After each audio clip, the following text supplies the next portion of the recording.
Bonjour à toutes et à tous, j'espère que vous allez bien. Alors aujourd'hui on va parler de désencombrement. Je sais que certains d'entre vous ont vraiment l'envie de désencombrer leur maison mais n'arrivent pas forcément à franchir le cap, ou peut-être que certains d'entre vous ont commencé à désencombrer mais n'arrivent pas à rester motivés. Donc c'est ce que je vais vous proposer aujourd'hui, 5 conseils ou du moins 5 astuces pour être et rester motivé à désencombrer votre maison. Aussi, suite à vos nombreux retours sous l'une de mes dernières vidéos, nous allons désencombrer nos bijoux. Donc n'hésitez pas à aller chercher votre boîte à bijoux ou à réunir tous vos bijoux parce qu'on va le faire ensemble aujourd'hui.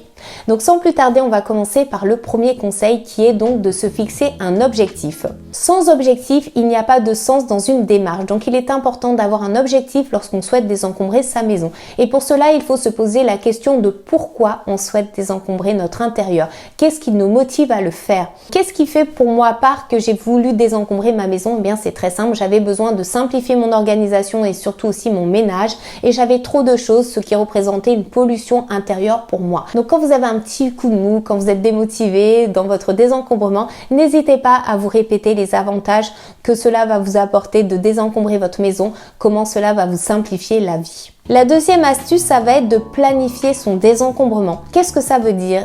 Ça veut dire de l'organiser d'une certaine façon.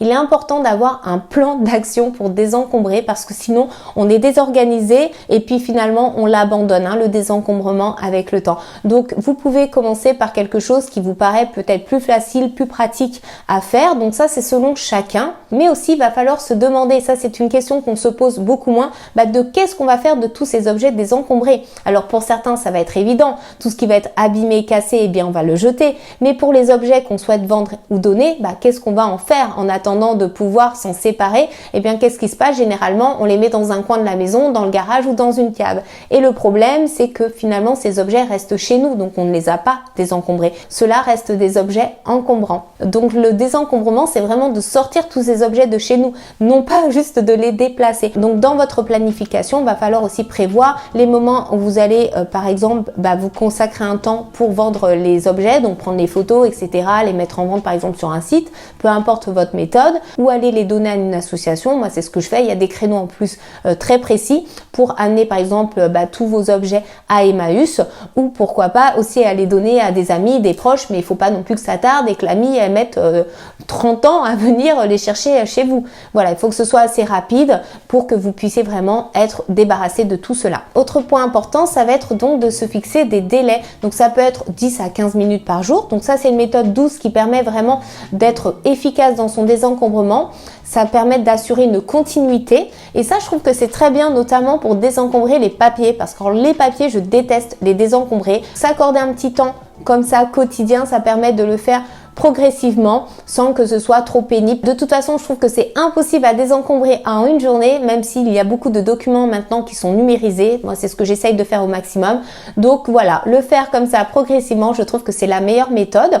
Ou sinon, vous pouvez aussi vous accorder un délai plus long. Ça peut être par exemple un délai d'1 mois pour se dire j'ai 1 mois pour désencombrer par exemple ma cuisine. Pourquoi pas? Mais vraiment, il faut absolument se fixer un délai précis pour s'engager en fait dans la démarche de désencombrer. Mais attention, il ne faut pas non plus se mettre une pression. On a mis plusieurs années à accumuler toutes ces pièces, tous ces objets, donc il faudra aussi du temps pour désencombrer. Donc le troisième conseil que je pourrais vous donner justement, c'est de commencer petit. Comme je vous ai dit, on ne se met pas la pression, on commence par une zone beaucoup plus facile, ça peut être une zone de la cuisine ou de la salle de bain, pourquoi pas. Ce sont des pièces en plus faciles à désencombrer parce qu'il n'y a pas d'objets trop émotionnels comme j'aime les appeler. Et puis vous pouvez aussi commencer par une catégorie d'objets. Ce qui peut être bien, c'est de commencer justement par un désencombrement qui va vous apporter un résultat immédiat et du coup cela va vous motiver surtout à continuer à désencombrer. Donc c'est ce que je vais vous proposer justement aujourd'hui, de désencombrer une catégorie d'objets qui est celle des bijoux. Mais avant de parler de désencombrement, il faut surtout avant tout repenser ses achats. Lorsque vous achetez des bijoux, je vous conseille de vous orienter vers des marques en lesquelles vous avez confiance, des marques qui proposent surtout des pièces de qualité. Et c'est pour ça aujourd'hui que je voulais vous parler de la marque Ana Luisa. Ana Luisa, c'est une marque avec laquelle j'aime retravailler parce que c'est une marque qui propose des bijoux de qualité. Donc je remercie Ana Luisa de sponsoriser cette vidéo. Donc Ana Luisa m'a proposé de refaire une sélection de bijoux. Donc j'ai choisi 3 bijoux. Donc ce sont des bijoux en plaqué or 14 carats. L'avantage de leurs bijoux, c'est qu'ils sont recouverts d'une couche épaisse d'or. Donc ça fait la différence avec d'autres bijoux que j'ai pu m'acheter. Et d'ailleurs, vous allez le voir qu'il y a des bijoux dont je vais devoir me séparer, non pas parce que je ne les aime plus, mais parce qu'ils se sont abîmés avec le temps. Donc c'est vraiment important d'avoir des bijoux de qualité, d'autant plus lorsqu'ils sont en plaqué or. Donc je vous montre tout de suite ma sélection et après on va passer au désencombrement. Alors pour commencer, j'ai choisi une paire d'anneaux. Alors ce sont pour moi des bijoux que j'aime appeler signature. Qu'est-ce que j'entends par un bijou signature? Un bijou signature pour moi c'est vraiment un bijou qui nous représente et moi j'adore les bijoux avec des perles. Donc ça c'est vraiment une paire de boucles que je vais aimer porter pendant plusieurs années. Ensuite j'ai choisi ce magnifique collier. Alors je l'aime beaucoup, vous avez des zircones. Donc les zircones ce sont des pierres qui sont aussi brillantes que des diamants. Elles ont différentes formes, c'est ce que j'ai apprécié. Et l'avantage de ce collier, c'est que vous pouvez le superposer avec d'autres colliers et vous pouvez aussi régler sa longueur. Et pour terminer, j'ai choisi ce joli bracelet qui rappelle les pièces chinoises antiques avec cette forme carrée emblématique. Donc je l'aime beaucoup parce qu'il me fait penser aussi à un logo d'une célèbre marque de sacs de luxe que j'aime beaucoup. Je trouve très joli, très élégant. C'est une édition limitée, donc attention, hein, elle ne sera pas tout le temps disponible sur le site. D'ailleurs, à propos du site, je vous ai mis le lien en barre d'informations et ce qui est très intéressant, et c'est pour ça aussi que je vous parle des bijoux en ce moment, c'est que vous avez une offre promotionnelle très importante, c'est-à-dire que vous aurez moins 60% sur le deuxième bijou acheté, ce qui est énorme. Donc n'hésitez pas à aller cliquer sur mon lien qui est en barre d'informations pour profiter de cette belle promotion. Je vous ai aussi présenté une autre sélection dans une précédente vidéo, donc je vous remettrai le lien de cette vidéo, comme ça vous pourrez voir d'autres pièces portées. Donc c'est parti, on va commencer le désencombrement. Donc je vais vous proposer une méthode en 7 étapes. Donc ce sont 7 questions que vous allez devoir vous poser pour pouvoir désencombrer efficacement vos bijoux. Est-ce que vous êtes prêts? Donc c'est parti, réunissez tous vos bijoux devant vous. La première question donc à se poser, qui est pour moi la base, c'est est-ce que le bijou est cassé et abîmé et est-ce qu'il est réparable et surtout est-ce que vous allez le faire honnêtement, parce que parfois on se dit je vais aller l'amener pour le faire réparer et puis on ne le fait jamais. Si la réponse est oui, il est cassé, eh bien vous allez pouvoir vous en débarrasser tout de suite. La deuxième question à se poser, c'est est-ce que vous avez porté ces bijoux lors des 6 derniers mois? Je fixe aux 6 mois parce qu'en fait il y a aussi des bijoux saisonniers et là je pense par exemple pour ma part aux bijoux de cheville que je vais plutôt mettre l'été pour aller à la plage. L'hiver c'est vrai que je les mets un petit peu moins, donc 6 mois ça me paraît un délai plutôt raisonnable. Troisième question, est-ce mon style maintenant? Les goûts changent et évoluent avec les années. Il est aussi important de déterminer son style, notamment vestimentaire, pour aussi déterminer quel bijou on va garder ou pas. Donc ça, c'est une question aussi importante à se poser. La quatrième question, c'est est-ce que ce bijou me va bien? Parce que parfois on peut l'aimer, mais ce n'est pas forcément ce qui nous va le mieux. Je sais que c'est pas toujours évident parce qu'il faut quand même beaucoup de recul pour savoir si un bijou qu'on aime nous va si bien finalement. Alors n'hésitez pas à vous faire aider. Une autre question à se poser, c'est est-ce qu'on se sent bien lorsqu'on porte le bijou?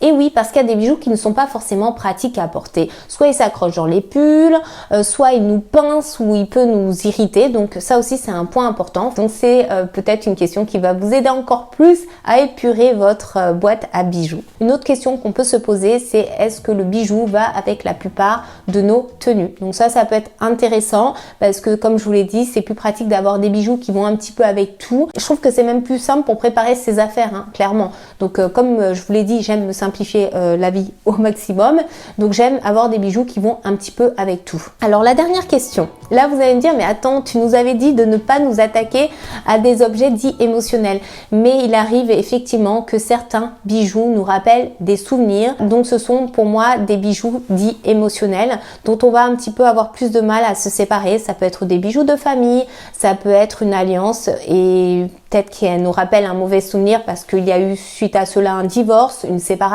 Donc là, c'est vrai qu'on est dans une catégorie dite sentimentale. Je considère que le passé appartient au passé et qu'il faut aller de l'avant et qu'il faut vivre dans le présent et que c'est pas la peine de garder ces objets qui nous accrochent vers quelque chose qui n'existe plus.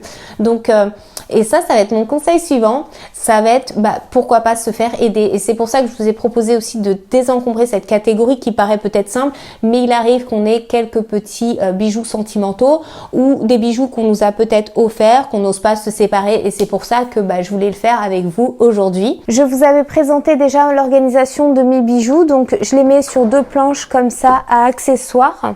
Donc comme vous pouvez le voir, j'ai quand même pas mal de bijoux, donc il était vraiment temps que je fasse un bon tri.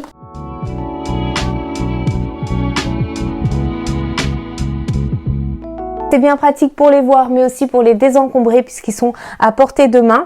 Donc je vais commencer par la première étape qui est de me séparer de tous mes bijoux qui sont abîmés ou cassés.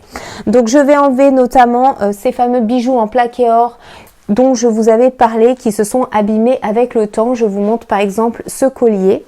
Donc vous voyez à quel point il s'est abîmé. On en profite aussi pour se séparer de toutes les solitaires. Donc ce sont ces boucles notamment qui se sont perdues avec le temps. Donc ça ne sert plus à rien de les garder. Donc je continue le petit processus et puis on se retrouve à la fin. Vous me direz vous aussi combien de pièces vous avez pu désencombrer. Là j'en ai 61, donc je ferai le compte à la fin.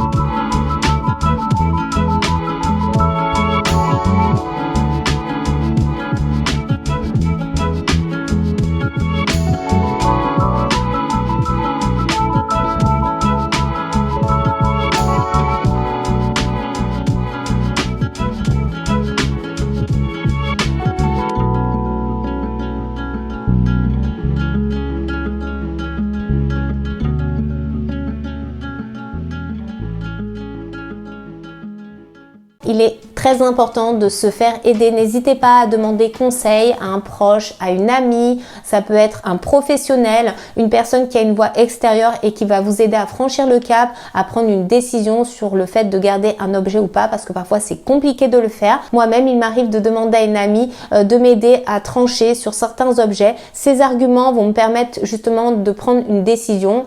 Parfois, il y a des arguments auxquels on n'a pas pensé qu'une autre personne va nous apporter.